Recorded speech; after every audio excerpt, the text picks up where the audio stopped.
اعوذ باللہ من الشیطان اللعین الرجیم بسم اللہ الرحمن الرحیم الحمد للہ رب العالمین والصلاة والسلام علی سید المرسلین وخاتم النبیین ابی القاسم محمد اللهم صل على محمد وآل محمد وعجل فرجهم آلہ الطیبین الطاہرین المعصومین بسم اللہ الرحمن الرحیم اللہم کل ولیک الحجت ابن الحسن صلواتک علیہ وعلا آبائک فی هذه الساعة وفي كل ساعة وليا وحافظا وقائدا وناصرا ودليلا وعينا حتى تسكنه أرضك طوعا وتمتعه فيها طويلا برحمتك يا أرحم الراحمين. اللهم صل على محمد وآل محمد. أما بعد فقد قال الله تبارك وتعالى في كتابه المجيد وفرقانه الحميد وقوله الحق وهو أصدق الصادقين إن الدين عند الله الإسلام. صلوات پڑھ دیجیے. اللهم صل على محمد وآل محمد. خداوند متعال قرآن کریم میں انسانوں کو اس چیز کی طرف متوجہ کر رہا ہے کہ اے انسانوں، دین جو ہے وہ دین اسلام ہے. اللہ کی نگاہوں میں جو دین ہے وہ دین اسلام ہے، اور یہ جو دین انسان کی طرف خدا نے بھیجا ہے، جس دین کے لیے خدا نے کہا ہے اے انسانوں، اگر تم چاہتے ہو کامیابی کا رستہ پالو تو تم اس دین کی پیروی کرو گے تو تبھی جا کے تمہیں کامیابی کا رستہ ملے گا. جیسا کہ آپ سنتے ہوئے آ رہے ہیں، قرآن کریم میں خداوند متعال ارشاد فرما رہا ہے اتقوا اللہ، لوگو تقوی اختیار کرو، ذالک فوز العظیم. آیت کی آخر میں کہا کہ یہی فوز عظیم ہے، یعنی تقوی اختیار کرنا، رسول کی اطاعت کرنا اور اللہ کی اطاعت کرنا، یہ فوز عظیم ہے جسے عظیم کامیابی کہا ہے. جیسا کہ مگر ہماری زندگی میں جو عمل میں جو ہماری زندگی میں نظر آتا ہے وہ قرآن کی آیتوں کے کئی جگہ ہم اگر اپنی زندگی میں دیکھیں، قرآن کی آیتوں کے اپوزٹ، قرآن کی آیتوں کے الٹ ہم عمل کرتے ہیں. کیونکہ قرآن نے جس چیز کو کامیابی کہی، ہم اس چیز کو صرف اور صرف آخرت کے لیے کامیابی سمجھتے ہیں، اس چیز کو اپنی زندگی یعنی اس دنیا اور آنے والی دنیا کے لیے کامیابی نہیں سمجھتے.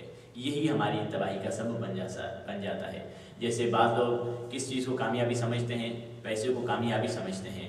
پوری زندگی وہ اپنے دولت کو جمع کرنے میں گزار دیتے ہیں، جبکہ دولت کامیابی نہیں ہے. کم از کم چلیے، اگر کوئی اصحاب رسول بھی اس طرح کیا کرتے تھے، اپنے 11 مہینوں میں زیادہ سے زیادہ کوشش کرتے تھے کہ اپنے معاشی حالات کو بہتر کر لیں اور رمضان کے مہینے میں انہیں زیادہ کام نہ کرنا پڑے. رمضان کے مہینے میں اپنے معاشی حالات یعنی پیسہ اور دولت جمع کرنے کے لیے ان کو زیادہ محنت نہ کرنی پڑے، تاکہ رمضان کے مہینے میں صرف اور صرف عبادت میں وہ مشغول رہ جائیں، صرف اور صرف عبادت میں مصروف رہیں. یعنی پورے 11 مہینوں میں کام کرتے تھے تاکہ رمضان کے مہینے میں ان کو جو اللہ کے نزدیک ہونے کا موقع ملتا ہے، اس موقع میں اپنے دوسرے کاروبار، اپنے کام، اپنی تجارت، اپنے بزنس کی طرف توجہ نہیں دیں، صرف اور صرف تقرب الہی کی طرف توجہ دیں. صلوات پڑھیے. اللهم صل على محمد وآل محمد وعجل فرجهم. تو اس طرح تقوی کی منزل تک پہنچنے کے لیے انسان کی بعض ایسی رکاوٹیں ہوتی ہیں جو انسان کو تقوی کی منزل، کامیابی کی منزل تک پہنچنے کا روکتی ہیں. مختلف چیزیں ہیں، جیسے انسان جب وقت پہ، جیسے گفتگو ہماری چلتی ہوئی آ رہی تھی نماز پہ، روزے پہ، جب انسان فلسفہ عبادت نہیں سمجھتا تو تقوی کی منزل، حضور قلب کی منزل پہ نہیں پہنچتا. اسی طرح انسان جب مختلف بری عادتوں میں مبتلا ہو جاتا ہے تو وہ بری عادتیں انسان کو اس عمل سے روکتی ہیں، یعنی بری عادتیں انسان کو روکتی ہیں کہ وہ تقوی کی منزل تک نہ پہنچ پائے، اس کامیابی کی منزل تک نہ پہنچ پائے. جیسے ایک بری عادت انسانوں میں ہوتی ہے جس کا نام ہے غصہ، یعنی اینگر، غصے میں آ جانا. بعض لوگ بڑی جلدی غصے میں آ جاتے ہیں اور غصے کو قابو نہیں کر پاتے، اور اکثر بہت سارے نوجوانوں کا بھی یہی مسئلہ ہوتا ہے کہ غصے کو قابو میں نہیں رکھ پاتے، اور اسی وجہ سے فتنے ہوتے ہیں، اسی وجہ سے جھگڑے ہوتے ہیں، اسی وجہ سے دشمنیاں ہوتی ہیں، اسی وجہ سے دوستیاں ٹوٹتی ہیں، اسی وجہ سے قتل بھی ہوتے ہیں، اور خود غصے کی وجہ سے اگر بڑے پیمانے پہ دیں گے غصے کی وجہ سے جنگیں ہوتی ہیں۔ ایک کسی کو غصہ آ گیا، ورلڈ وار 1 شروع ہو گئی، ورلڈ وار 2 شروع ہو گئی، حکومتوں کو غصہ آ گیا، بادشاہوں کو غصہ آ گیا۔ یعنی غصے کے اتنے نقصانات ہیں، چھوٹے پیمانے سے شروع کر دیں، 2 دوست ہیں اگر آپس میں لڑ رہے ہیں، دشمنیاں ہو جا رہی ہیں، پھر آخر میں ان کی دشمنیاں قتل پہ جا کر ختم ہوتی ہیں، اور اسی طرح بڑے بڑے 2 ملک ہیں آپس میں لڑ رہے ہیں اور ہزاروں لوگوں کی تباہی کا سبب بن رہا ہے صرف اور صرف ان کا ایک غصہ۔ یعنی مختلف، اور انسان اپنی سوشل لائف میں دیکھ لے، جو انسان غصے میں آتا ہے اس سے لوگ دور بھاگنا چاہتے ہیں، ارے بھائی اس سے کون بات کرے گا، یہ غصے میں آ جائے گا، یہ کوئی بدتمیزی کر لے گا، لوگ اس سے بات کرنے کو تیار نہیں ہوتے۔ مختلف نیگیٹو پوائنٹس یعنی منفی نکات ہیں غصے کے لیے، مگر بعض لوگ ہیں جو کہتے ہیں ارے بھائی ہمارے اندر غصہ ہے مگر ہم اپنے غصے کو کنٹرول میں نہیں رکھ سکتے، ہم اپنے غصے کو قابو میں نہیں رکھ سکتے، بچپنے سے ہمارے اندر غصے کی جو بیماری ہے وہ ابھی تک رہی ہے اور تھی، بچپنے میں غصہ کرتے آتے تھے، ماں باپ کے سامنے ماں باپ پیار میں آ کے سینے سے لگا دیتے تھے، مختلف جب بڑے ہوئے تو بڑی طاقت مل گئی، طاقت کی وجہ سے لوگ ہم سے ڈرتے ہیں، اب غصہ ہماری نیچر میں جا چکا ہے، اب ہم اس کو ختم نہیں کر سکتے۔ ارے بھائی میں ایک دلیل دیتا ہوں، مثال کے طور پہ الحمدللہ خدا کا لاکھ لاکھ شکر، خدا نے ہمیں انسان بنایا ہے، حیوان نہیں بنایا، جانور نہیں بنایا۔ حیوان کا کام کیا ہے؟ خداوند متعال نے تو ہمیں انسان بنایا، ایک اعلیٰ مخلوق بنایا۔ حیوان کی ایک مثال دے دوں، مثال کے طور پہ جب شکارچی شکار کرنے کے لیے جاتا ہے تو ساتھ میں ایک کتا لے کر جاتا ہے جسے شکارچی کتا کہا جاتا ہے۔ شکارچی کتے کا کام کیا ہوتا ہے؟ شکارچی کتے کا کام صرف اتنا ہوتا ہے کہ جب شکارچی گولی چلاتا ہے اور جا کے چڑیا زمین پہ آ کے گرتا ہے، پر چڑیا آ کے زمین پہ گرتی ہے، کوئی بھی پرندہ زمین پہ آ کے جب گرتا ہے تو یہ کتا دوڑتا ہوا جاتا ہے، اس چڑیا کو، اس پرندے کو منہ میں اٹھا کے لے کے آتا ہے شکارچی کے پاس۔ اب اس کتے کا کام کیا ہے؟ کتے کا کام ہے ہڈی کا کھانا، کتے کا کام ہے ہڈی کو چبانا، کتا جو ہے ہڈی کو کھاتا ہے، مگر وہی کتا وہ پرندے کو لے کر آ رہا ہے مگر اس پرندے کو چباتا نہیں، اس پرندے کو کھاتا نہیں، اس پرندے کو نگلتا نہیں، اس پرندے کی ہڈیاں کھاتا نہیں۔ کیوں؟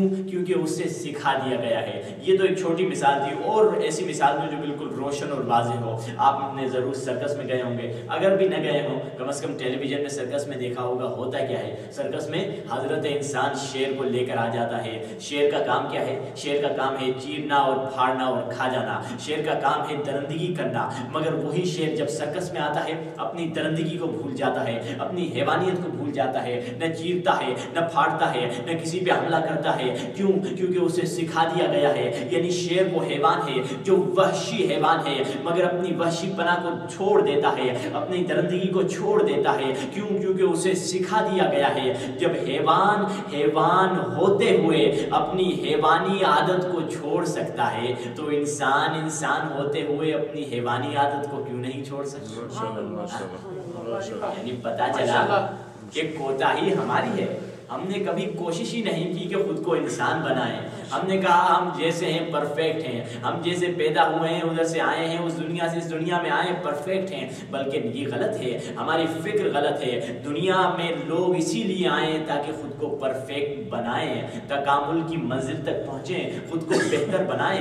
ہر انسان میں الگ الگ اپنی اپنی معاشرے، اپنی ذات، اپنی فیملی کی وجہ سے، اپنے مختلف حالات کی وجہ سے، معاشرے کی وجہ سے، سرکمسٹینس کی وجہ سے اپنی مختلف برائیاں ہوتی ہیں، اور ان کو انسان کا کیا کام ہے؟ بہتر بنائے۔ یہ نہ کہے کہ میری یہ برائی ہے، میری یہ برائی نہیں ہے، یہ ہمارے معاشرے میں ہوتا تھا، یہ ہماری فیملی میں ہوتا تھا، یہ ہمارے باپ دادا کیا کرتے تھے۔ نہیں، اس کو بہتر بنائے۔ انسان آیا ہی دنیا میں پرفیکشن کے لیے ہے، تو یہ غصہ جو خدا نے ہمیں دیا ہے یہ دیا کیوں ہے؟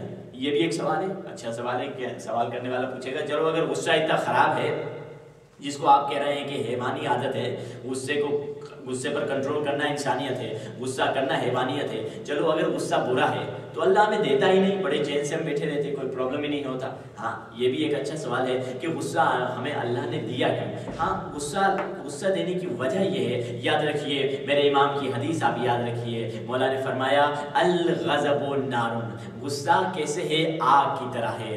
آگ دیکھیں کتنی اہم چیز ہے انسانیت کے لیے، اگر آگ نہ ہوتی انسانیت کا کاروبار رک جاتا، اگر آگ نہ ہوتی لوگ سردی میں مر جاتے، اگر آگ نہ ہوتی تو لوگوں کو ٹھنڈے پانی سے نہانا پڑتا۔ یعنی مختلف فائدے فائدے ہیں آگ کے، مگر یہی آگ اگر آپ کے قابو سے نکل جائے آپ کے گھر کو جلا سکتی ہے، آپ کی فیملی کو جلا سکتی ہے، آپ کے شہر کو راکھ میں بدل سکتی ہے، بڑے بڑے باغوں کو کوئلے میں بدل سکتی ہے، وہی آگ ہے، مگر اس کے فائدے بھی ہیں، مگر جب وہ آگ آپ کے قابو سے نکل جائے تو نقصان دہ ہے، آپ کو ضرر پہنچائے گی، آپ کو نقصان پہنچائے گی۔ اسی طرح غصہ بھی بالکل اسی طرح ہے۔ یاد رکھیے غصہ ہمیں خدا نے کیوں دیا ہے؟